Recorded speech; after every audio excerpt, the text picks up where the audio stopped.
You're listening to the Catholic Wives Desiring Peace podcast. Today's episode, we're going to be talking about how this is not about you. Are you a Catholic wife grappling with challenging in-laws? The Catholic Wives Desiring Peace podcast is your sanctuary for navigating the sometimes stormy seas of life with in-laws while being validated for what you've experienced. Join me, your host, Miriam Susan, a Catholic wife who's weathered nearly 3 decades of in-law drama, as we tackle the tough issues you're dealing with head on. Hi, welcome to today's episode. We're going to be talking about an interesting twist on this topic about toxic in-laws. We're going to be talking about how it's not about you. So what do I mean by that? It sure feels like it's about you, right? When your in-laws are calling you names, when they are belittling you, when they are undermining your authority as a parent in front of your children, all those things, it sure feels like you, doesn't it? Because they're using your name, they're looking at you, they're yelling at you, they're pointing at you. How could it not be about you? We need to take a step back and consider something that didn't occur to me until I had been married to my husband roughly about 10, 11, 12 years. And I was having a conversation with my sister-in-law and her husband, and they were having issues with my in-laws, surprise, surprise. And it came to me that it was not about me, Miriam Susan. I happened to be put into a situation where if you picked me up and replaced me with someone else, the issues would probably have been pretty much the same. Here's the deal. Toxic people won't like you no matter who you are because of this simple reason. You are now a barrier in what used to be an unobstructed path between your in-laws and their son. If you add children to this dynamic, the stakes just got higher, didn't they? Because now you are a barrier between your in-laws and their grandchildren. I don't like saying their grandchildren because they are your children. And that's kind of a weird thing that toxic and controlling and demanding in-laws often do, is they will present themselves as concerned grandparents. They're concerned about their grandchildren. And they totally knock us out of the picture as if we didn't even exist. And I laugh because it's just so absurd, right? It's so absurd because obviously there would be no grandchildren if there was no marriage, right? It's kind of how it works. Even if your children were given to you via adoption, that's how it works, right? You have a family, you have kids, they become grandchildren, but they're your kids first. If you happen to be someone who is easily manipulated, who doesn't mind being a doormat daughter-in-law, who is very complacent, very passive, very willing to go with the flow, you're probably not going to have a lot of issues with your in-laws because they can just do what they want.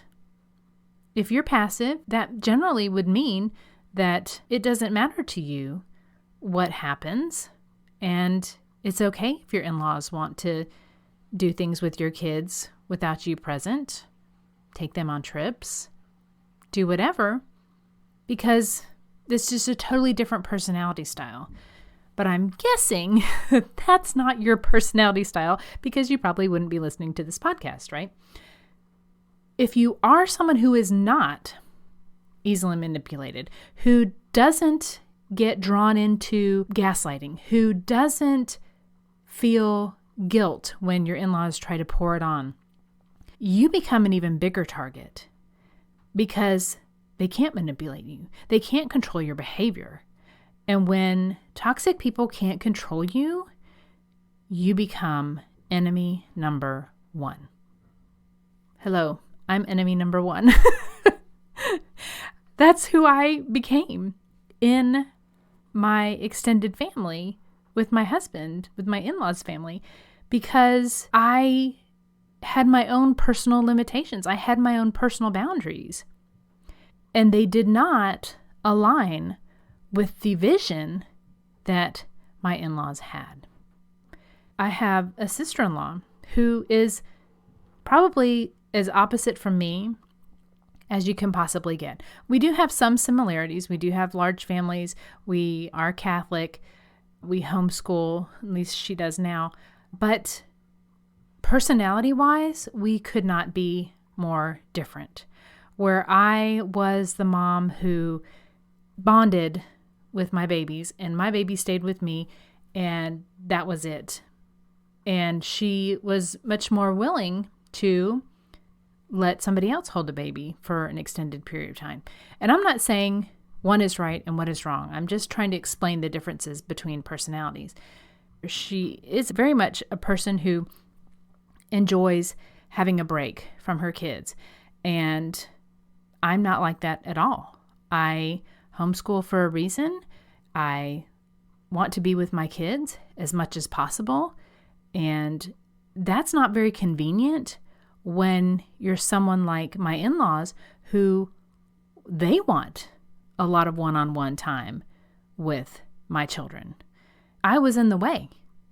But about 10, 12 years into marriage, I realized that anybody else could be plopped into my spot. My husband could have married any number of other women and most likely had a similar issue. If they were somebody who had personal boundaries, who had a certain level of respect for herself and for her own desires, and wasn't very concerned about making sure that her in-laws were happy above all things, that woman, whoever it could have been, she would be dealing with the same issues. So when I take a step back and I think about things from that perspective, it changes how I see things, because I realized that it wasn't about me. I'm just a barrier. I'm a roadblock that is preventing my in-laws from having their way. And when you start to realize that it's not about you, there's almost like a sense of freedom, almost like a burden is lifted off of your shoulders, because you realize that because it's not about you, there's very little you can do to change how they see you. And most of us as women are raised to try to be people pleasers. We're raised to try to make sure we make our elders happy and keep the peace with everybody and do whatever we can to keep a smile on our face so that everybody else has a smile on their face, and serve to the point of exhaustion. But when you're a little bit different than that, when you're cut from a different cloth, when you realize that, no, I have the right to have my own opinions. I have the right to raise my children the way I want to raise them. I have the right to spend time with my husband and have me be his number one priority and him be my number one priority. That doesn't work for toxic people. So knowing this, what does this do for you? What does it do for you to know that no matter what you do, the attacks that you endure, they're not about you? Remember that. Remember it's not about you. Remember that there are issues that go above and beyond you as a person, as an individual. There are things that would happen no matter what. And even though my sister-in-law is very different than I am, and they have a seemingly good relationship with my in-laws, I know there's issues because toxic people can't hide forever. No matter if you are married to the scapegoat, which I am, there are issues. If you're married to the golden child, there are issues. Because the toxicity will always come out in one way or another. Somebody in a marriage to a golden child puts their foot down and maybe has a disagreement with their in-laws or doesn't see quite eye to eye. Issues will show up. Issues do always show up. Please remember, the attacks that you're experiencing, Yes, they may feel totally personal.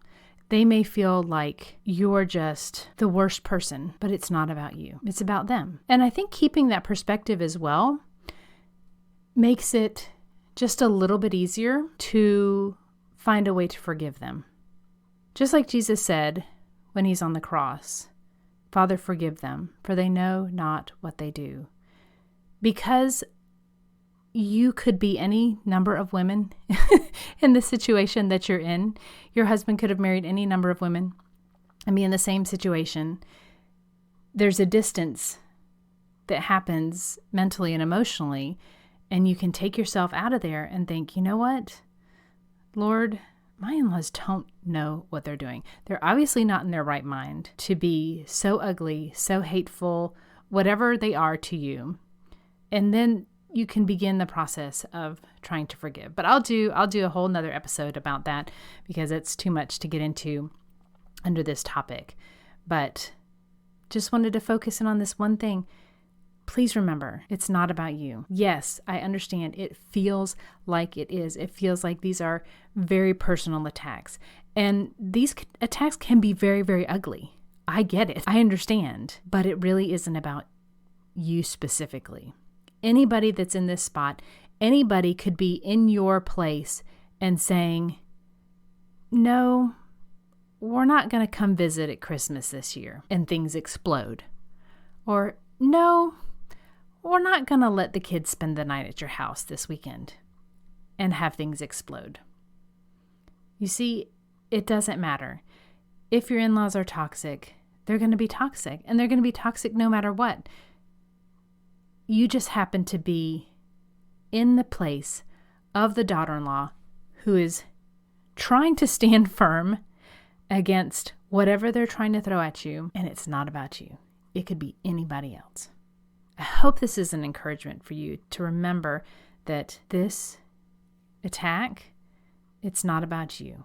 You just happen to be in the spot, in the crossfires of some people who need a lot of prayer. So with that being said, God bless you. I hope you have a wonderful week. Go in peace. Thanks so much for tuning in to this episode of the Catholic Wives Desiring Peace podcast. I have a free gift for you that I would love for you to get. It is my free scripts for toxic in-laws. It's a little PDF that you can use to give you some examples of how to speak to your in-laws about certain issues. I'd love to give it to you absolutely free. So if you head to desiringpeace.com/gift, it will be there waiting for you. Just enter your name and email so you can start using it for inspiration on how to talk with your toxic in-laws. Again, thanks so much for tuning in. Go to desiringpeace.com/gift to claim your gift now. Disclaimer. All content and information on this podcast and our website, including our programs, products, and or services, is for information and educational purposes only and does not constitute professional medical, psychiatric, or mental health advice of any kind, and does not establish any kind of professional client relationship by your listening to this podcast or use of my website. A professional client relationship with you is only formed after we have expressly entered into a written agreement with you that you have signed, including our fee structure and other terms to work with you in a specific matter. Although we strive to provide accurate general information, the information presented here is not a substitute for any kind of professional advice, and you should not rely solely on this information.